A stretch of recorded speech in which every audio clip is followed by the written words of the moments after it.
Hello, everybody, and welcome to GallantFew Leader Chat for Wednesday, September 9th. Today, I am pleasured to have Eric Gray, founder of Catalyst Sports, on with me. Today, we are going to be talking about climbing, adaptive sports, mountain biking, and a whole lot of fun topics that I really like to talk about. So, Eric, thank you for joining us today, and we're just going to jump straight into it. So, give us your background, give us, where Catalyst kind of began. Let's just start there, buddy. Okay. Yeah. So start from the very beginning. Born in Atlanta, Georgia. Kind of pushed through the school system and ended up at the University of Georgia in Athens. So go Dogs. Got to put the plug in there. Yes, you do.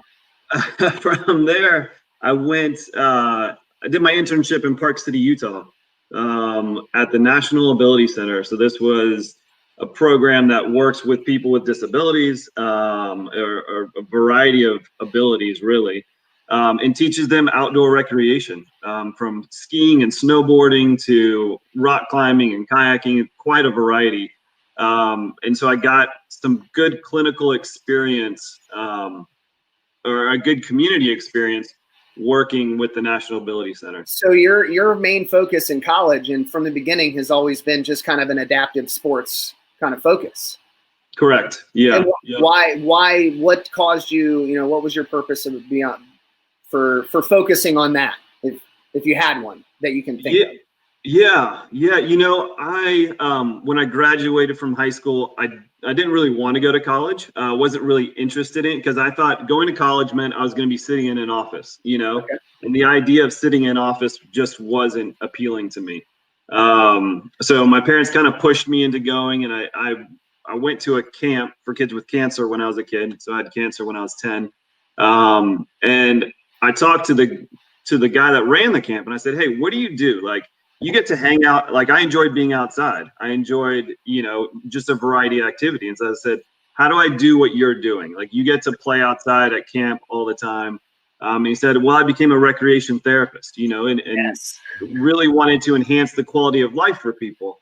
And I said, "Well, that's what I want to do. So I'm going to follow your footsteps." He graduated from Georgia, and I was like, I'm going to do the same thing and see where it goes. And just through, I had a childhood friend that had a brain injury, and just saw the challenges for him to get outside and enjoy nature. I was like, I want to know how to do this for more people. So going out to Utah was a no-brainer in terms of, what I wanted to do. And really, they run one of the best programs in the country. So I wanted to learn from the best.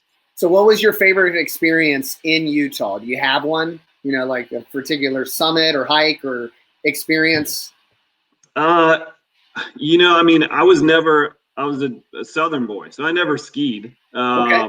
And so being on snow for 120 days, my first year, I went from like never skiing to doing a backflip in the backcountry, into some powder, which was just like mind blowing. But most people, when they get to ski, they ski, 5 days a year, and then they lose it and they come back trying to regain it. So that was, for me, I was just like, this is amazing. Yeah. And at the same time, when you're done with that, you can take someone that's in a wheelchair, put them in a ski, take them to the top of the mountain and ski down with their parents, friends, family that they never thought was possible. Typically they've been sitting in their wheelchair watching people come down the slopes. But just, that snow, that experience, Park City, it's a pretty magical place. So. That is and I can share a little bit of experience with not really adaptive sports, but wheelchairs. So my aunt and uncle have worked in the mobility business for years, customizing vans and different accessories for people in wheelchairs. One of my dad's best friends in the world, Skip Wilkins, was paralyzed, and he was a world champion in ping pong. I mean, the dude was awesome. Yeah. I mean, he was such a phenomenal guy. So having compassion and just having understanding of the physical limitations of the wheelchair, to see what's been possible since.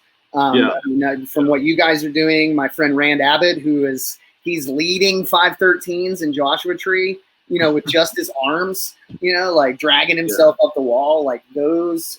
it's so funny. Like, I like to use the term, it was impossible until it wasn't. And like, these people are just pushing the limits and bounds of impossible. So it's really cool to just hear that your heart and your desire has been driven that way from the very beginning.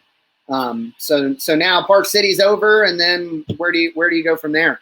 Yeah, so then I wanted to get some clinical experience, hospitals, rehab centers, that kind of thing. So I moved back to the South, and I ended up working for the VA hospital in Augusta, Georgia, which was a really cool opportunity. So at the time, the VA had created the active duty rehab unit. Okay. So it was kind of an overflow from Walter Reed. So we got young guys coming back from Iraq and Afghanistan who they could then go through our rehab program. And if they were not able to rehab back into their unit that was based, in the South or, near Fort Gordon, perhaps, then they could rehab back into the community. It would be a seamless transition using the VA hospital, and their parents and family and friends could be supportive since they're closer to home. So they brought me in because at the time they had only really offered bingo and shuffleboard, Yes. So, two very fun activities, but definitely needing more. Yeah. And it worked for the population that they were serving. And it was great for those guys. But now we got 20-year-olds coming back. And it's like, what are we going to do to engage them? To realize, life's not over. Yeah. Military, you're going full force ahead, and now you have like this need for this adrenaline rush, but you're not able to get out there and necessarily climb mountains again right now. You're going through rehab. So what can we do? So for me, it was a no-brainer. It's like kayaking. Let's flip someone over in a kayak, feel that adrenaline rush and teach them how to flip back over. Or let's go, we'll get on a bike and go for a ride. And of course we had to do golf because we're in Augusta, Georgia, home of the Nationals, the Masters. So yeah, it was a really cool experience, and the community just surrounded us. And then I was like, what else can we do? And so I was like, let's build a climbing wall. Let's build a 50-foot wall, attach it to a government facility, and see what people say. So of course we had to get approval up in DC, and they're like, sure, yeah, that's fine. And then when it actually started being built, they were like, wait a second, whoa, we didn't think you were serious. Climbing, like, who approved this? So we had to send the approval papers back up, brought them back down, and we built it. It was incredible. Is it still there? I mean, what's the status of this thing? Yeah, it's still there. I believe it's still being used. So, it was really cool. And the reason it's still being used is because me as a rec therapist, this is a no-brainer. People are going to love it. They're going to be able to challenge themselves physically. This thing is 50 feet high, which is, pretty good height for a climbing wall. So, but before I knew it, a physical therapist came to me. He's like, hey, man, is there any opportunity for us to co-treat? I'm working on strength and endurance with this guy, and I think this would be a great rehab tool. And I said, sure, that sounds great. And then an occupational therapist came and said, hey, we're working on some motor skills in the hands and some cognitive functioning. Can we co-treat? And I said, sure, why not? And it just kept coming. Speech therapists, vision rehab therapists. They were all coming and saying, this is such an incredible piece of rehab equipment that is motivating for a guy, as opposed to like sitting in the gym and squeezing a ball, or something like that. Like, we're functionally working on their recovery. So yeah, it was a huge success. And what do you think about the wall was so successful? Was it like that they're moving upward? Like, is it the rising of it? I mean, can you even think of something that, I mean, it's the biggest success is the getting out of the mundane rehab. Like if I think most people have been injured at some time, they've gone through their physical therapist says, go home and do this, and no one does it, right? It's just some weird stupid arm bat wing kind of thing with these rubber bands where you're like, I don't want to do this. I get it.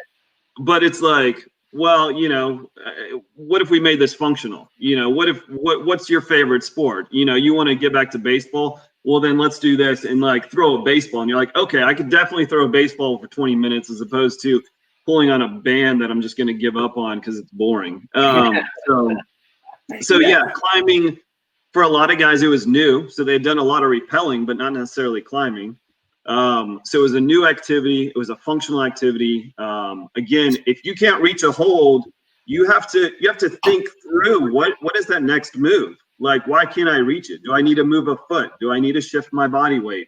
So it was really stimulating as well. And therapists just sat back and watched like as they became stronger and didn't even know it. Yes. Yes. I mean, and it's like, the beauty that I found in climbing now too is like, it's that persistence that like there is a pattern, I mean, especially with rock outside because it stays there. It's different in the gym because you lose these patterns because they change routes all the time. But going somewhere where there's true rock, like I know that hot yoga is going to have the same sequence over and over and over again. And like I led it the last weekend for the first time ever.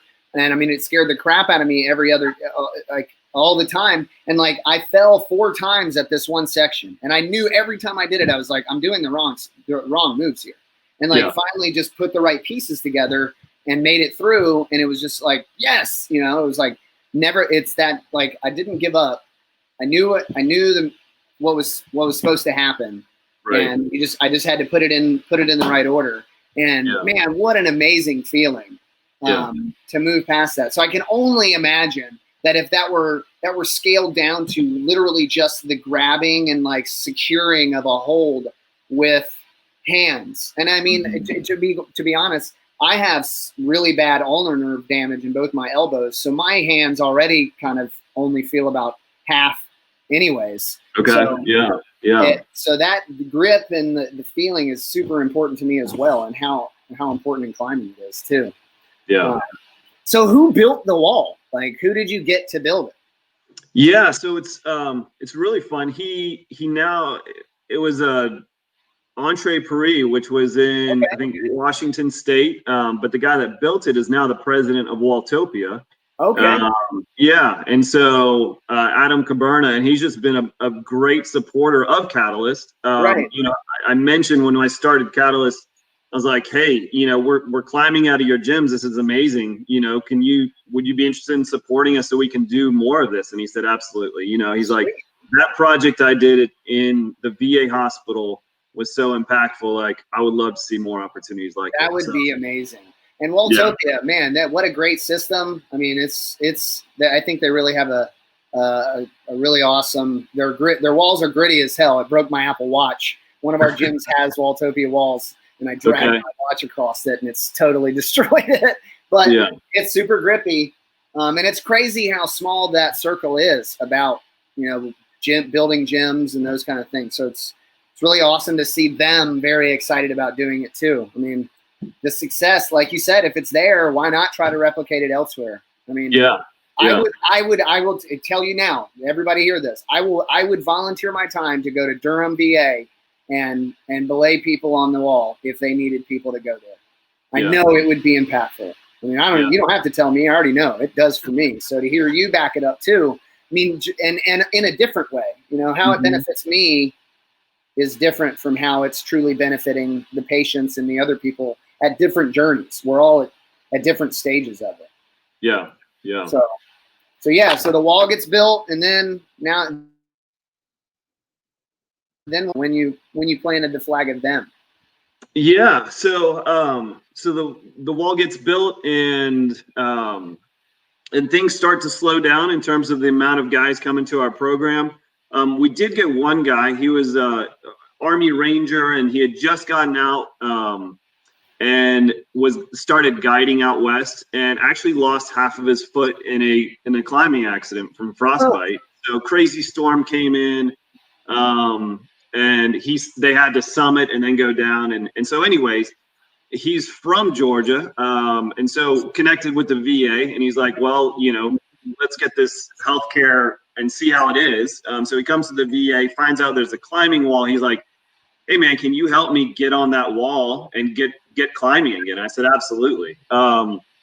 This guy's, just an incredible climber. So we became friends. He rehabbed. He went back out to Jackson Hole, Wyoming, started guiding for XM Mountain Guides, which is, if you know, one of the premier guiding services. And during that time, I talked about, hey, I would love to provide this opportunity to more people. And so he said, how about you guys come out? We'll do this climb. We'll climb up the Grand Teton in Jackson, Wyoming. And let people know, like, this is possible, you know, despite the amputation that you just got. We're still going to summit something like this. So that's what we did. That is so cool. Yeah. So cool. It reminds me of another guy, Eric, and I'm butchering his last name, Weinenheimer. I think he is the first blind man to summit Everest and the founder of No Barriers.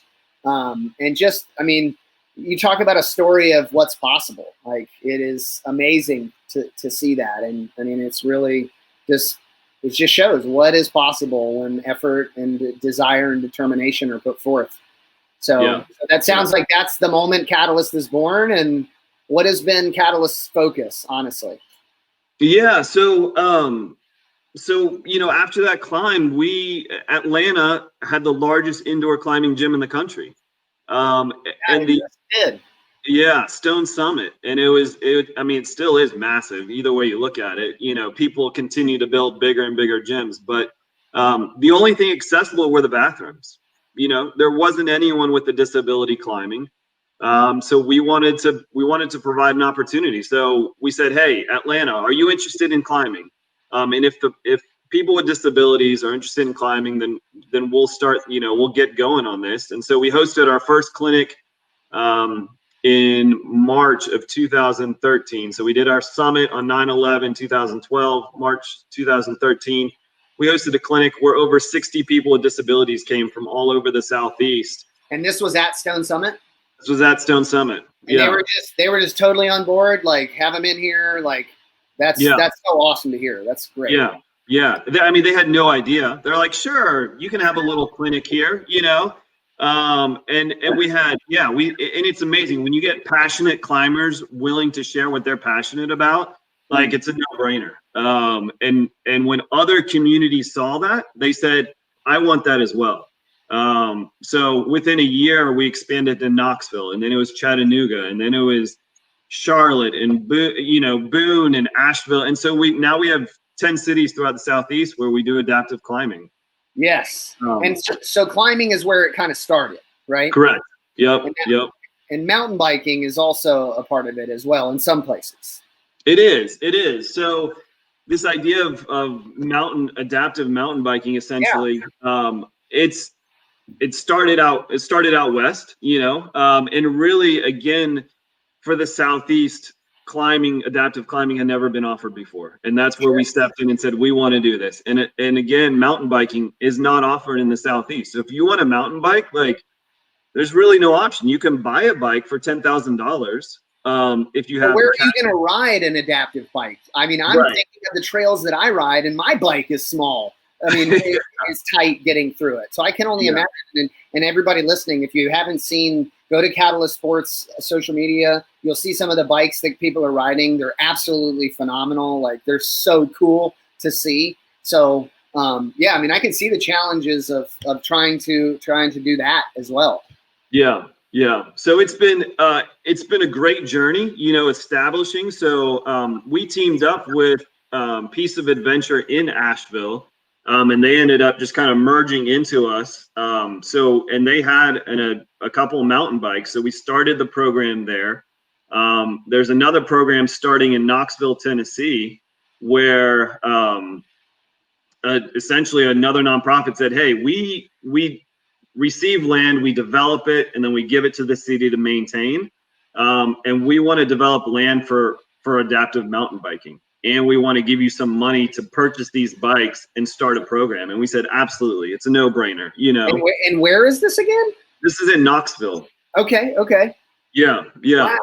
So now all of a sudden we have 2 cities that have mountain biking, you know, and it's incredible. And go to the website, go to social media, and you'll see what these bikes are doing for someone that if if you're unstable as you're walking down the road, imagine trying to walk out in nature, right? Yeah. With a walker, like that's virtually impossible. Or if you're in a wheelchair and you essentially spend 99% of your time on pavement, because pushing through grass or pushing through dirt is extremely difficult. Right. So this bike isn't just mountain biking. It's, hey, I want to go in the middle of a field with my fiance to have a picnic for the first time. Or I want to go on a walk in nature with my kids and wife that I've never been able to do. Yeah. So, that's what this is doing. Yeah, no, it's funny. I'm sorry I'm laughing because it brings up a memory of mine. One of my really good friends, Luis Roja, he is a triple amputee, and he has a track chair, the chair with the tank wheels on it. And one of this is the second time I met him.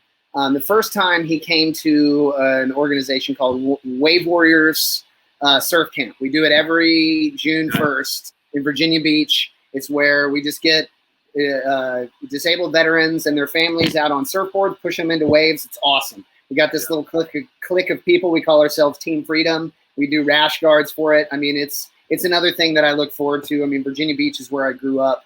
But the second time, so Luis came the first time, and he was a fairly large guy. And I mean, it was his first experience with outdoor therapy since his accident.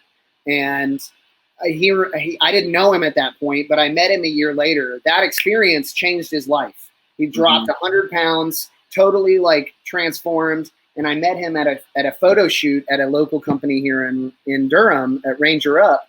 And like, we were talking about it, and he's like, yeah, I was there. And I'm like, you were? I think I would have recognized you. He's like, yeah, I dropped 100 pounds. And I'm like, oh my gosh, and he talks about that experience. Well, he comes back the next year. He's got this track chair.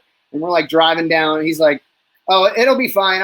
It can just drive out into the water and I'll get on the board that way. And like, I look behind the thing and it's got like 8 lithium batteries. I'm like, I don't think you should drive this thing in the water, man. And so like, I got in front of him and he put one of his arm over top of me and I just stood up and just walked it into the water. And the newspaper got a really awesome shot of it that my mom like framed for me. I have it up in my office. I'm looking at it right now. But that coined, he's my backpack buddy now. So every year since, I've just picked him up off of his chair and like gotten him down there. But just thinking of like the adaptation of from there to the concrete, like the separation of where it used to be, there weren't big tired wheelchairs at the beach, like helping people get down to access the water. And it's so awesome to see those simple things made accessible for people. Yeah. And I mean, that's exactly what it is. It's giving people the opportunity, and inspiring them, and once you do, they probably put limitations on themselves, which is why they've never tried surfing before. Or they've never tried mountain biking because it's never been an opportunity.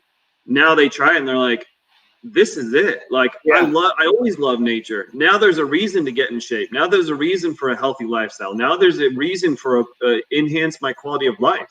And now there's a community around me that's going to support me through this, and it's just like, just to what you said, like, come back in a year and look at me now type thing. That's right. And I'm glad that you said that second part, because as much as I see something as mountain biking and climbing to be very important, and I think it's really the catalyst of change, as I just kind of, that story proves, like surfing changed for something for Luis, but it can only take it so far. I believe personally, we GallantFew believe that the community aspect of it is just as important, and that's the sustainment of climbing isn't always going to be good. Mountain biking and life and things aren't always going to be great. And it is, who do you look to? Who are you able to stand and go, man, I'm really screwed up right now? You know, and at this point, it's not even just a veteran thing. It's a human thing. I mean, we are going through one of the largest points of isolation in our lives right now. And for people to feel trusting and vulnerable to each other is so important right now. And I've had people very close to me be very vulnerable with me, and I'm very thankful for it, because who knows what would have happened if they hadn't have been. Yeah. But it takes effort to be a part of that. And then it's so great to see you guys cultivating that community for the activities this way, because there are challenges. Like, so that was going to be my next question, veteran climbing, adaptive climbing. What is the biggest challenge that you see for just adaptive climbing in itself, is them people doing it? Yeah. I mean, adaptive climbing itself, it's the mindset.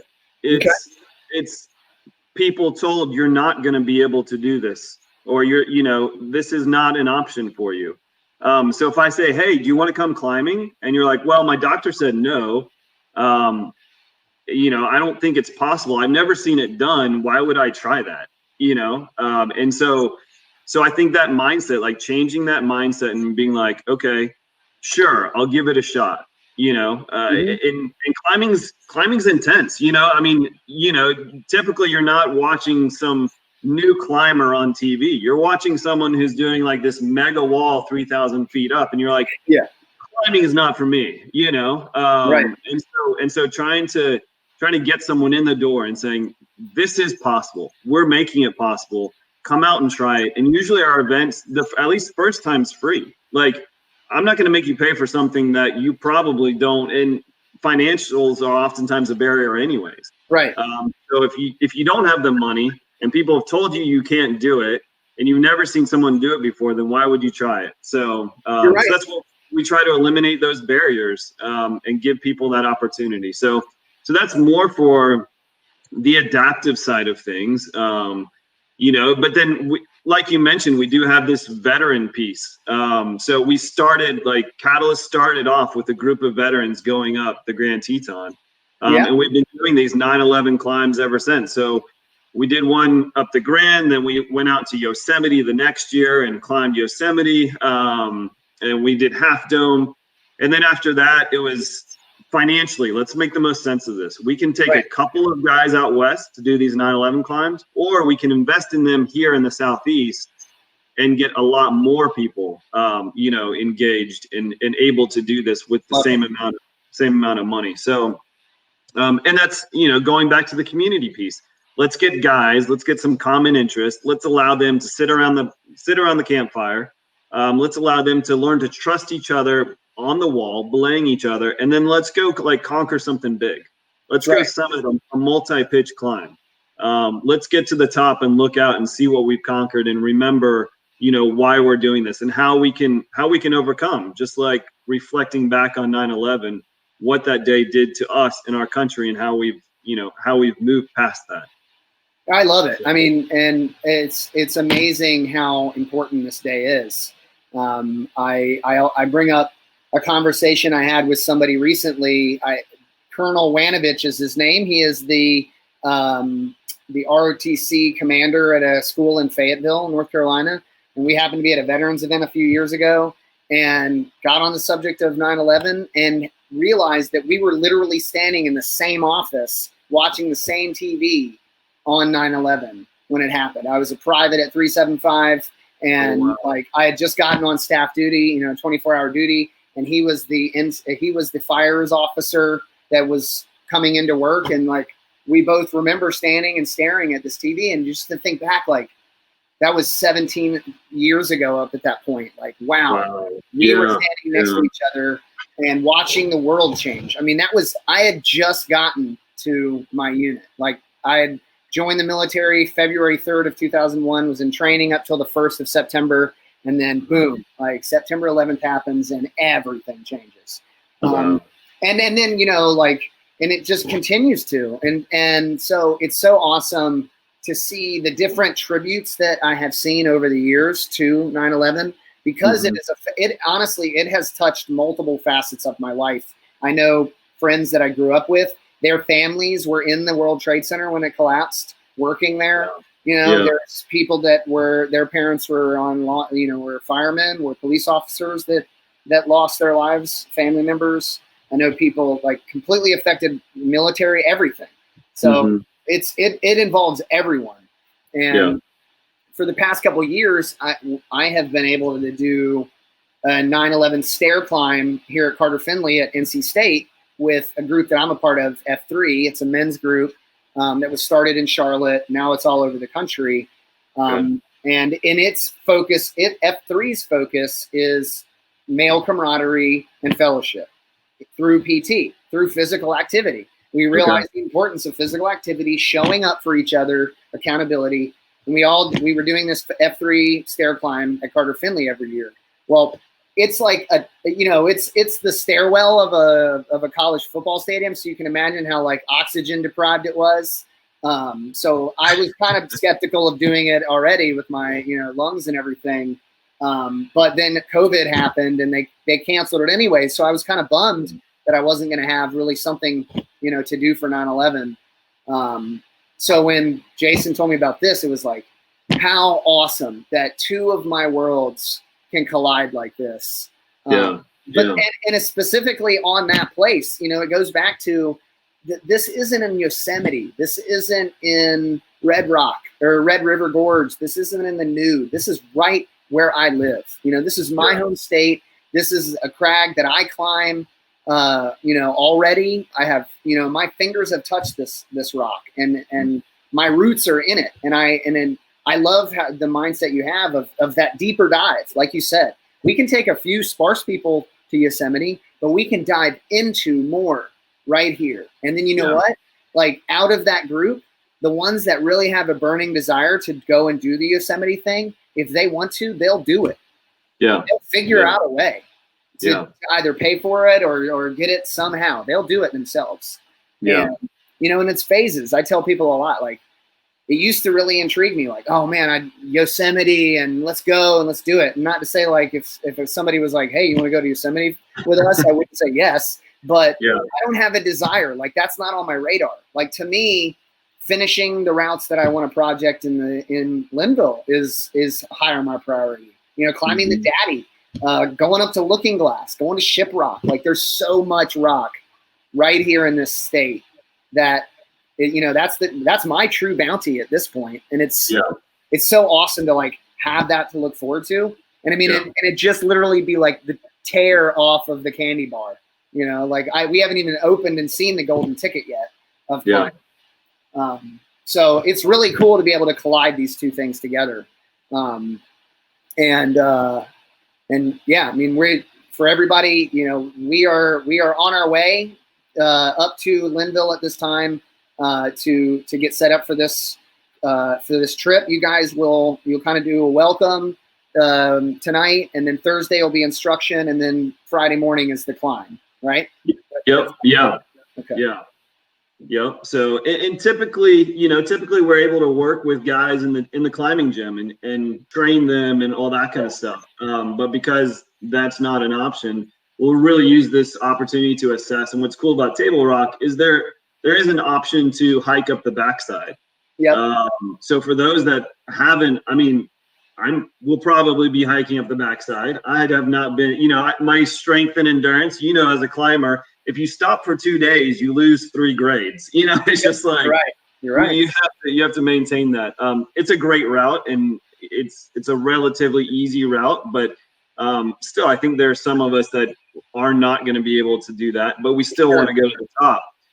So yeah, we'll use Thursday to kind of assess everyone's skill set and then together figure out, do you want to hike? Do you want to climb? Let's make it happen. Meet at the top on the 11th and really bring that camaraderie, which is what people are looking for. So amazing. The first time I ever climbed Table Rock was a couple years ago. So I learned trad from a guy, Mike Flint, who coincidentally makes hot knife webbing cutters.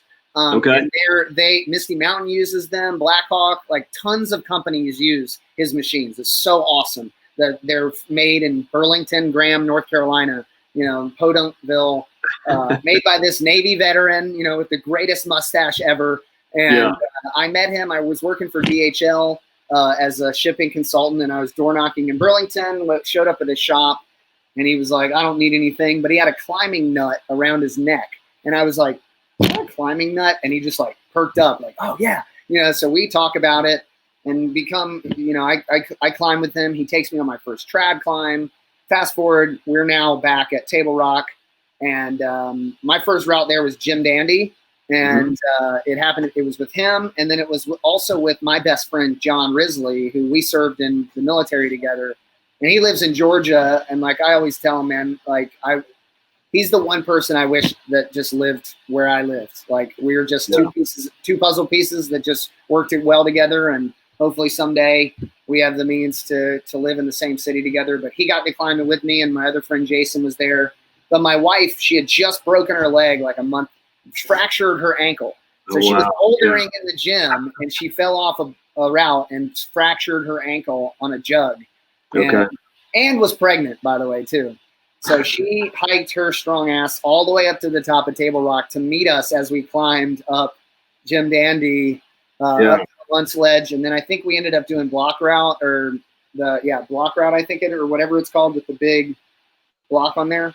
Yep. She was just up there with our dog and her walking cane and her big boot. And it was so awesome. I mean, it was just such a great experience. And, I've been able to go back, and I on-sighted Northridge, which is a really, really easy route, but super exposed.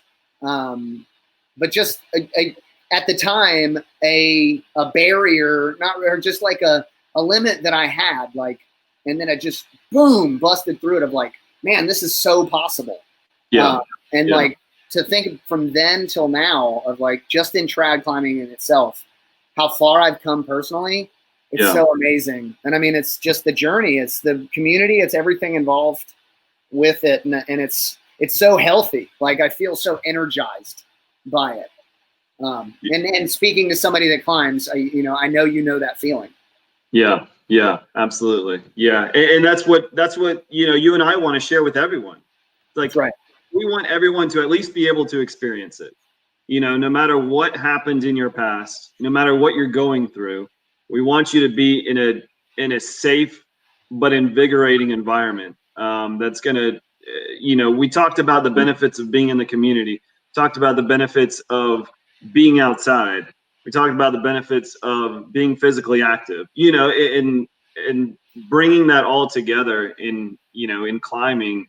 And for me, it's the ultimate equalizer too. Like you can have a pro climber climbing right next to you.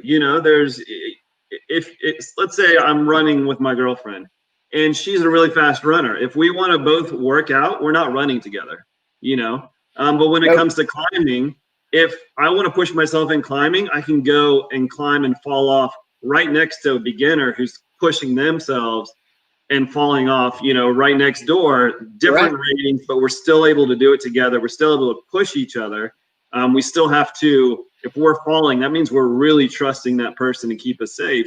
So we're building all these incredible connections and bonds and still physically pushing ourselves, which is really cool about climbing. I think it is too. And I find myself very, very fortunate that I get to climb outside and I get to climb as much as I do. And I to be honest, I was very anti-gym when I first climbed. Like I started climbing because my jiu-jitsu buddy took me to Pilot Mountain and forced me to rappel off this 100-foot cliff. And then we climbed around and I was hooked after that point. It wasn't until a couple years later that I was like, man, I'm not getting any better. And my brain was like, yeah, because you don't go to a gym, and then I was like, oh yeah, okay, I should go. I have 3 right here, so I joined the gym and really started to see the value personally, with the consistent training. But I also understand that no matter how accessible it can be, it's just not going to be accessible to everyone outside. So what can I do? How can I benefit, or at least make myself available to someone else to say, if you want to come and be a part of this and experience this, I am willing to help you experience this. And it's so awesome that there are other people out there willing to do the same thing, because I know I have found the fuel, the value in that experience of how rejuvenating it is, and it sounds very selfish, but that's the fuel that just keeps us going, and we all need it, whether we think we do or not. And how we find it is so important. And, meeting in the middle and showing up. I mean, you go back to financial problems or that being the barrier between most people. You think about the importance of something, and there's a lot of things that people hold important that cost a lot of money. And, this is one thing that we could hopefully, if there is none to start with, there's no excuse then. Yeah. And it's great to kind of initiate that, allow them the opportunity to do it. I mean, because think climbing 15 years ago. If you wanted to get into climbing, it was like buy a half a rack, buy a rope, show up to the crag, look like a puppy, and hope somebody was like, sure, hop on, test your metal, exactly. But now with the gyms, they've made it accessible. They've made it comfortable. A gym like TRC for me, Triangle Rock Club, like they're very kind of experience driven, and I really love it because it just makes people want to come back. And that's the little spark that flames a career or lifelong climber, and potentially, hopefully, a belay buddy for somebody else that's just starting. It's just like life's a multi-pitch, as cheesy as we want to get. You gotta drag people up. So Catalyst. So you guys are focused primarily mountain biking and climbing, would you say? Is there any idea or desire to really branch out past that into other sports? What do you think is other priorities or benefits that you see? Yeah. So kayaking is the third one. Yep. In terms of in the veteran space, there's Team River Runner, which is a great program that came out of Walter Reed, and they have chapters all over the country. So there's a good veterans adaptive paddling program. But that's something that we have in Knoxville. So someone's like, hey, if we give you this money, what would you do with it? And Knoxville's like, well, we love our lakes and rivers here. We would start an adaptive paddling program. And the community came around it. The city's like, hey, we'll build you a storage unit to store all your kayaks on the side of this lake. And we're like, sweet, Wow. Yeah. So, and it's, again, like kayaking, great equalizer. People in wheelchairs, people that are 3 feet tall, people that are 7 feet tall. Yeah. Put them all in a kayak. Tell me which one can't feel their legs. Tell me which one doesn't have legs. And tell me which one, it's just like, we're all high level. And so it's this thing, again, like this is a fun adventure sport. You're getting outdoors. This needs to be available in every city, and you kind of mentioned it, like you giving back, like we all need something. And what, up until this year, Catalyst has been a volunteer run organization. So in every single city, we don't have paid employees. We have passionate community members that want to share their passion. And that's all it is. There's some programs that trying to figure out, okay, in order to run another program, we need to hire another staff, which means we need to fundraise this much more. And for us, it's never been that. We're talking to someone in Louisville, Kentucky. She's a climber. She's gotten into mountain biking. She's a physical therapist. And she's like, I want to share this with my community. And we're like, let's do it. It's not going to cost us anything. It's not going to cost you anything. The gym there is an incredible partner. They're on board. And it's like, this is another opportunity we can provide. So ideally in all these cities, we'd love to have mountain biking, climbing, kayaking, anything to get people outside or experiencing these adventure style activities. So those are kind of the three we're looking at focusing on. That's a healthy goal. That's very healthy. And you're right. I mean, the volunteer aspect of it is so important because, to be quite honest, there has to be that drive. There has to be that desire because, honestly, like if we were truly thinking selfishly as climbers, like why would we want to spend our time climbing with other people that are going to, I'm not going to be climbing, like they're going to be climbing. And like, it's to some people, that's backwards and that's okay, but they might have another activity where it's different. And that comes back to what is the potential if you remove the barriers for somebody to even try. Oak can't afford it. Don't worry about it. It's free. Oak can't get there because it's not accessible. Too late. Now it is. Like and then it just comes down to either that complete honesty of like, it's not for me. Great. Yeah. Signed off. Great. Yep. And that to me is one of the best and most important parts of it. And it's really crucial for volunteers because they are actively taking time away from the time that they have to do the thing that they love to do to assist somebody else doing it. Yeah. And you can't really pay somebody to do that. They just don't have the same drive. Yeah. Like, why find someone who knows a lot about people with disabilities and pay them a lot of money to try to get them passionate about climbing, to then share that passion? It's just like, it's not going to be the same as you or I who are like, this is it. And a lot of these sports, like soccer, baseball, your parents sign you up, Yeah. But for climbing and mountain biking and usually it's a friend that gets you into it. That's right. Like, maybe it's because they need a belay partner, or maybe they're just like, this is all I do. You're my friend. If you want to hang out with me more, I mountain bike 5 days a week. I want you to come and try it. And that's, it's the same kind of thing. It's like, that's what we do with our friends and our family and our community. We're passionate. We want to share it. Who cares who it's with? If it means it's someone I can climb with or someone I can go mountain biking with, like, go for it. And there, you said it right there, because what I strive for is, I like to encourage, don't go to the veteran only group. Maybe go for the first time, but strive to go to just the regular time. Most of my climbing partners are not veterans, and I love it. I have a few very solid veteran climbing partners, but most of them are not, and they've provided incredible perspective to me in life, and I wouldn't trade any of them for the world. And unfortunately, sometimes veterans get kind of blinded into a particular type of people and experience and a shared background that really doesn't matter anymore. Something that happened and ended for me 13 years ago, like, that's such a distant memory to me now. Very important, but not as important as now in the future. And to have people willing, and it just comes back to that, just willing to show up. Finding people to go out to the crag, whether it's cold or hot or, potentially raining, that's the potential. That's the commitment that builds into trust, that moves into vulnerability. And I strive. I yearn for that vulnerability with somebody, because that's when I truly feel like I'm existing with a community of people, and not just like, we're here, we're experiencing life in our own little just microcosm, space. We're invested, That's what I look for, that personally. Right. I want to sell that in a bottle. I wish I could.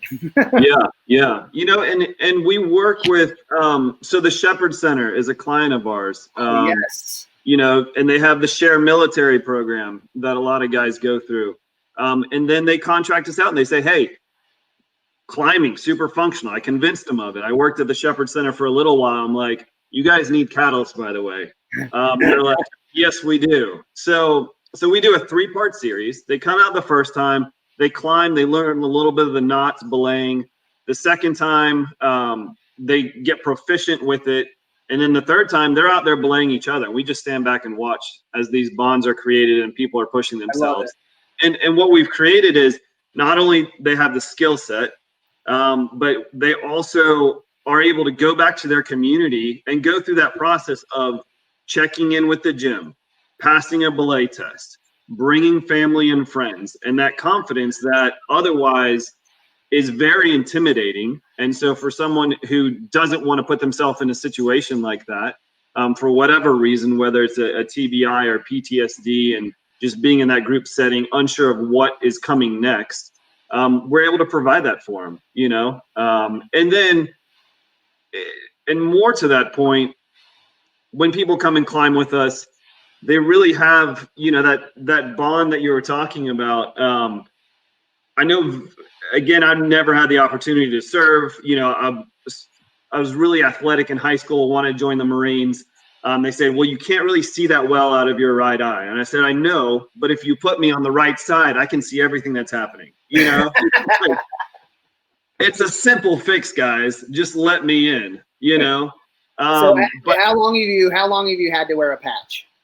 So how long have you not had an eye, I guess? Yes, 10 years. Okay. Yep. So I had severe dry eye prior to that. So I lived in a lot of pain. And so I had an eye, and it slowly started to like protect itself by clouding over and all that kind of stuff. So I slowly started losing vision in it. But I was able to adapt, and I still played soccer through high school and college. But yeah, that was kind of part of my path, and understanding like a little bit of what it's like to be looked at different and to feel different, and for people to like call you out on it, be like, dude, what happened to you? But yeah, but again, like when you experience something new, if it's with, I think for veterans, it's hard to connect a lot of times with someone who's like, well, you weren't there with me. Sure. You don't know what I went through. And we have nothing in common. You've lived here the whole time. I lived in Iraq for 9 months. But climbing is something where you can kind of break the ice a little bit. All of a sudden you do have this commonality, like, hey, we did just climb the same route together. We did just learn this new skill together. And so it allows a little more, confidence and opening up and being able to relate with someone. I definitely, like I said back at the beginning, like you find out real quick if you want to climb with somebody, whether it's by their habits, their communication, their process. Like it's a very cut and dry experience sometimes. And I've been on both sides of that. And it's like it's the sifter, like we're just constantly trying to sift out the pebbles, rocks, and stones of relationships in our lives. And, you get a lot of filler, and, especially I know I do working this job. I get a lot of kind of single-handed experiences, single serving experiences. And the really deep down true relationships are few and far between these days. Mm-hmm. Being a dad, husband, traveling a lot, kind of living in two existence. I like kind of live in Raleigh and in Pilot Mountain. So, I'm very all over the place. So to have those few really trusted people that I know are going to show up, and then to be able to do the thing I love with them, like my wife still climbs whenever she can get out there. Like it's like double whammy, we say, as you get older, your time is so valuable, and to be able to just knock a couple things off the list, it'd be awesome if I could like climb and like shop for groceries at the same time. So I'm just like knocking chores off the list too. Right. But it to me, I've only been climbing probably 8-9 years, really good hardcore for 4. And I don't really see me stopping anytime soon. More so just because I love the experience about it. And I mean, I'm a 5'6", 5'7" multi-pitch guy. Give it to me all day long, man. I don't. Yeah. It's so much fun, and I want to experience that with anybody that's willing to show up and do the work that's necessary to do do that activity. Mm-hmm. Yeah. So we're excited where we're at. We're fortunate that we can feel like we can social distance, between mass social distancing and not having an issue with veterans typically going around hugging each other. We feel like it's going to be relatively a very safe. We're following guidelines, in terms of when people, go to the belay station, everyone's going to wear a mask. As soon as you start climbing, you can take the mask off. Everyone's going to be sleeping in their own tent. So I feel like, it's going to be a really good, successful, and we're all just wanting to get out of the home, get outside. And so there's going to be someone on this climb, he's a veteran, that's completely blind. So for him to get outside, like that's not really always a great option, depending on where you're living and what you're doing, unless you're going to have someone guiding you.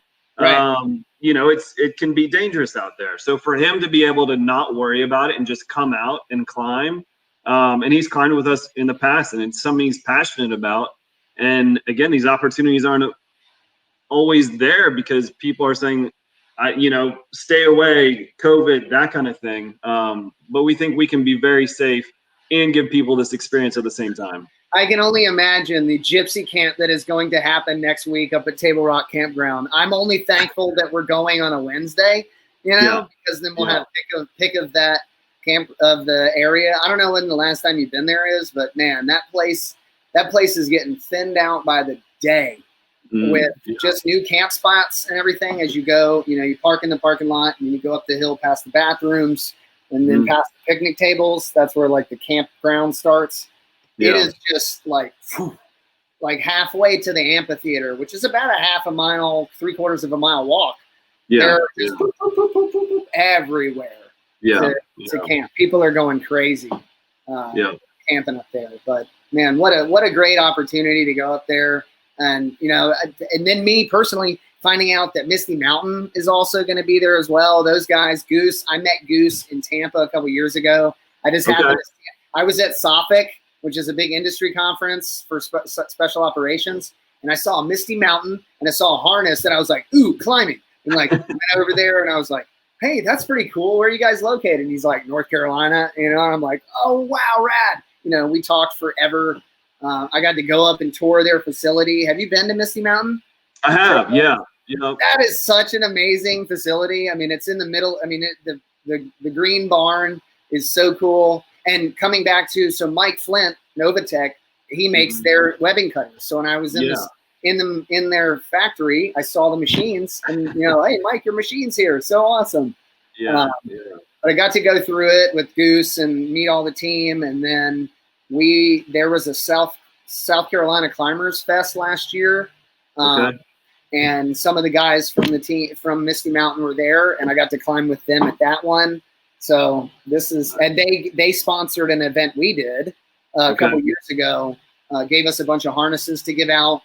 And I mean, I have a Misty Cadillac. I have a Misty Titan harness for doing trad.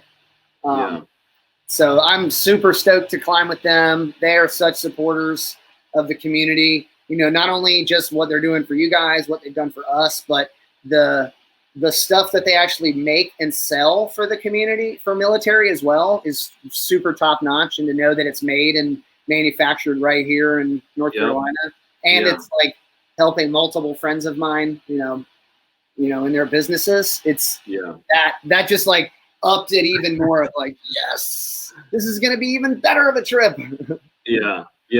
We're super fortunate. I mean, they're pretty much our guide team. Good. So Goose and the crew, he's like, how many guides do you need? Because, I mean, who wouldn't want, everyone working there climbs, obviously, climbing company. So he's like, I have guys that, their dad served, they served, like they want to support this group. And I was like, sweet, we don't need to hire any guides. Like, this is it. So Misty Mountains, coming through in a big way. That's so they're going to bring a couple of their special 3-ply COVID masks. So I'm in good hands. If they're making the harnesses and the masks, like super solid. No, it's pretty awesome. So they make they take the leftover pieces of webbing that they have, that they make, the pull straps and everything, and they make odd size different slings. And they gave me 2 of them, and like they're like just a little bit off, and they're bar tacked. Like I trust them with my life, but it's more of a symbolic thing, just because they're off sizes and they're kind of one of a kind. These leftover scraps made into something, securing. I gave, one of my best friends now here is a guy named Matt, and I gave him the other one, just coming back to this like symbolism of climbing and just the things that it does for us. Like I gave that to him, and this just kind of like, this is a sign of strength and of protection for you, to know that I've got you. So anything that you're going through, please know that this is here. So I was really cool that they gave them to me. When I first had them, I'm like, what am I going to do with these? And I'm like, I have a great idea. So just I'm stoked to be climbing and hanging out with them again. So like I told you, man, you didn't think we'd fill up an hour, but we certainly did. Like I said, you're right. When you're talking about something when you love, you could talk about it forever. So, Eric, I appreciate you taking the time to talk about your journey and Catalyst. We're going to share Catalyst social media, kind of how people can connect with it. But Catalyst_sports is their IG handle, and that's how you get with them on Facebook. So please like them, check out their mission. I'm so excited to be on this climb on September 11th with them and through this whole experience, and I hope it is not the last time either. So Eric, again, thank you for being with us today, and for everybody out there, thank you for watching. And remember, be brave, be bold, be gallant. Thanks, guys. Thanks.